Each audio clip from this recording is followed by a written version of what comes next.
Olá, time. Bem, vocês já me conhecem dos podcasts Futuri, do TPI e do EXZ.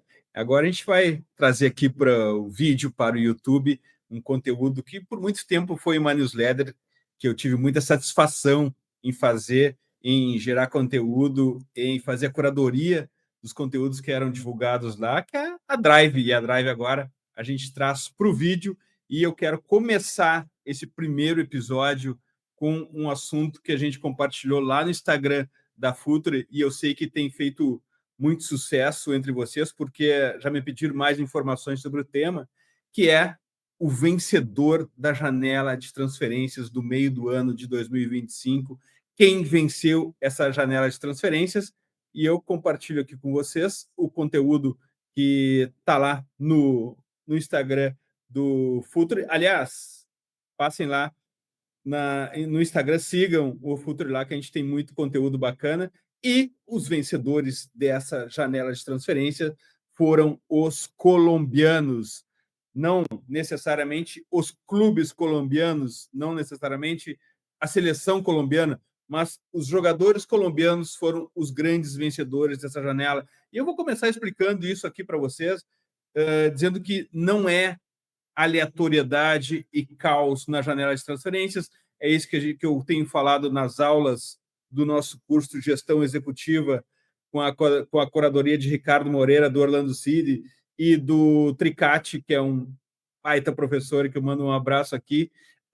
O que eu tenho falado nas aulas lá, que eu tenho gerado conteúdo, é que a janela de transferências não é só caos, a janela de transferências não é aleatoriedade, existem padrões definidos na janela de transferência, existe contexto e existe o talento que se soma a tudo isso. E um bom exemplo para a gente passar para vocês de como funciona a janela de transferência, um assunto super quente, um assunto talvez até maior que o próprio jogo hoje em dia, não sei se maior, mas com certeza muito parecido em audiência, o mercado de transferências e o jogo de futebol. Mas vamos lá, vamos falar para os grandes, começar para vocês sobre os padrões dos grandes vencedores dessa janela de transferências. E a gente pode começar com a ida de Luiz Dias para o Bayern.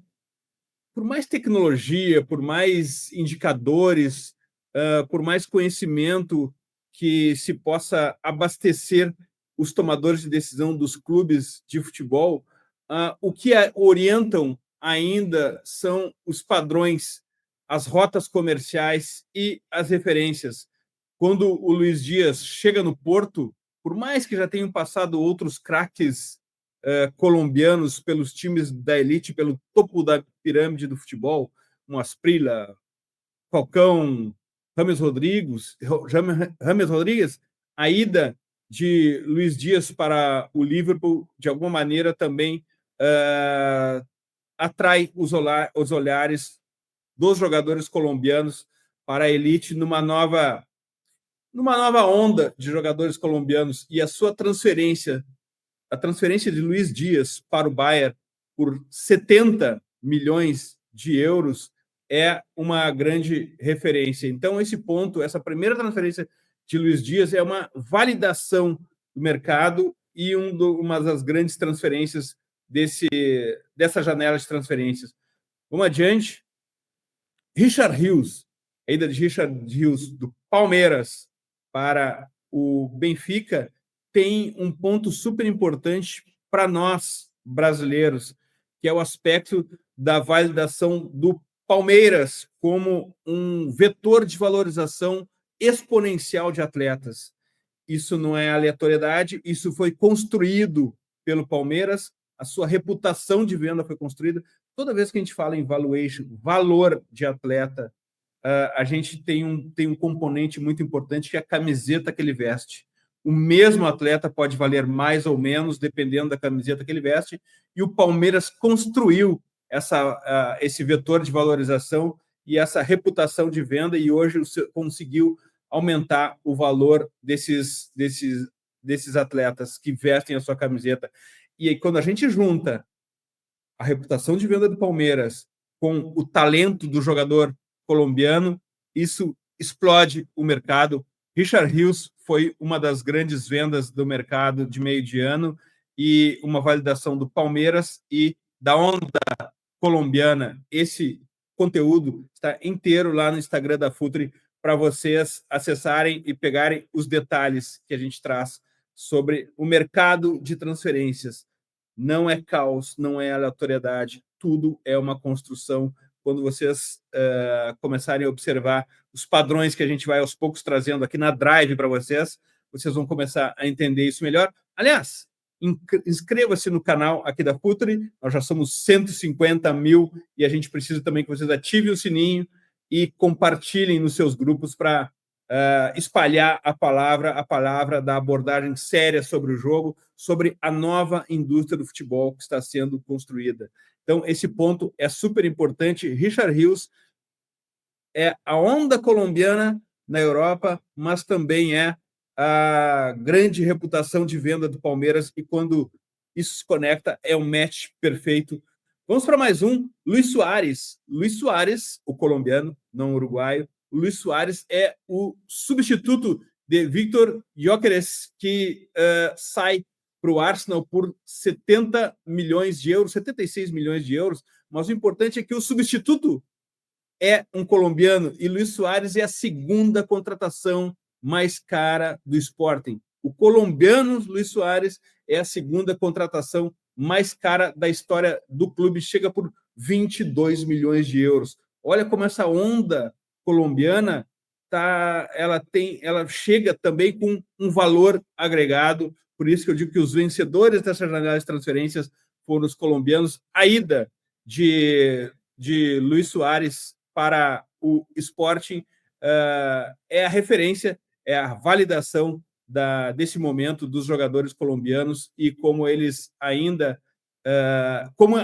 também os clubes portugueses são uma referência, um entreposto, uma validação de entrada no mercado europeu. Mas um ponto importante nisso é que os clubes brasileiros, eu vou contar no próximo slide, começam a pegar um pouco desse dinheiro, onde os portugueses pegavam jogadores muito baratos no Brasil e revendiam muito por sua eficiência, revendiam muito caro na Europa e ficavam com todo esse dinheiro. Os clubes portugueses começam a pagar um pouco mais caro para os jogadores um pouco mais prontos. O Brasil começa a vender, como o caso do Richard Rios, para Portugal um pouco mais caro, principalmente os clubes que criaram essa reputação de venda, e o Brasil, os clubes brasileiros, alguns poucos, começam a pegar uma parte desse dinheiro que tá na mesa. Vamos lá, Carrascal chega ao Flamengo por 12 milhões de euros, com 27 anos, já é um outro perfil. Carrascal já chega no mercado brasileiro em pico de performance e em pico de valor, mas o Flamengo também é outro vetor de valorização, é outra construção de valorização de atletas, e nunca duvide, colombiano mais camisa do Flamengo pode explodir esse valor em poucas janelas, sempre lembrando que o pico de performance de idade não é um limitador. O Gerson acaba de ser vendido por 25 milhões de euros ao Zenit com 28 anos de idade. Então, não duvidem que o Carrascal, além de performance esportiva, também deixa alguns milhões na próxima revenda pelo Flamengo. É importante, jogadores em pico de performance, jogadores plug and play, que chegam já para entregar performance imediatamente, não há problema nenhum na compra desses jogadores. A questão é que o valor de revenda deles talvez não seja o esperado, mas ele pode deixar eficiência esportiva. Vamos ver se a gente tem mais um aqui. Um ponto importante a se falado, e vocês podem pegar esse conteúdo aqui lá no Instagram da Futre. Um ponto importante é que o Brasil tem perdido o mercado para a Colômbia. Por quê? Porque seus jovens jogadores, até para uma questão de proteção, eles recebem um salário muito alto. E mercados como a MLS ou uma Europa segundo nível vêm procurar jogadores no Brasil de 1 a 5 milhões de dólares e encontra jogadores já com salário muito alto e que tem dificuldade para se transferir. Já na Colômbia, esse mesmo jogador recebe um salário muito abaixo do nível dos gigantes do Brasil, e os clubes preferem fazer essa compra de jogadores colombianos, jogadores que são altamente técnicos, jogadores que lidam bem com fisicalidade, jogadores que têm conforto com a bola, e são jogadores que conseguem desenvolver o seu talento na Europa. Essa nova onda está deixando isso muito claro. E a próxima, a janela de transferência funciona muito com tendências, né? O Atlético assinou pré-contrato com Alejandro Garcia do Once Caldas, e o Atlético já tem 6 colombianos no seu elenco. E o Cruzeiro assinou pré-contrato com o atacante Nézer Villarreal, joia da seleção colombiana de 20 anos. Então não para por aqui. Essas janelas essas tendências não se limitam a uma ou outra janela, e o sucesso desses jogadores na Europa prometem bons negócios nas próximas janelas. Os colombianos venceram a janela, e o jogador colombiano é tendência para as próximas janelas. Eu quero deixar só mais 2 pontos aqui. Primeiro, Cristian Mosquera. Cristian Mosquera é um espanhol, filho de colombianos. Ele tem passaporte colombiano e passaporte espanhol. Ele é um zagueiro que chega no Arsenal por 15 milhões de euros. E esse é um ponto super interessante, porque a Colômbia está tentando trazê-lo para jogar pela seleção colombiana. Ele não é totalmente colombiano, ele divide seu passaporte com a Espanha, mas entra também nessa tendência. Cristian Mosquera, zagueiro colombiano espanhol, que chega ao Arsenal por 15 milhões de euros. E fora de campo, tudo se reflete, tudo acaba influenciando. E o Deportivo Cali anunciou que recebeu um investimento da IDC Network, e que se junta a outros clubes com investidores estrangeiros lá na Colômbia. Lembrando que o Independiente del Valle é dono de um clube lá na Colômbia também. Então, deixo esse conteúdo aqui, lembrando que no Futuri Pro, o nosso braço de consultoria profissional para clubes de futebol no Brasil, a gente ajuda seus clubes a ganharem jogos e dinheiro, a ganharem pontos e dinheiro, com o nosso departamento de mercado de transferências e analytics completo, já para, a partir do dia 1, agregar valor ao seu clube. Procure-nos, deixe seus comentários. É importante ter uma referência de vocês, ter um feedback de vocês sobre esse conteúdo Drive. Muitíssimo obrigado. A gente volta na próxima, e dessa vez quem ganhou foram os colombianos. Até a próxima.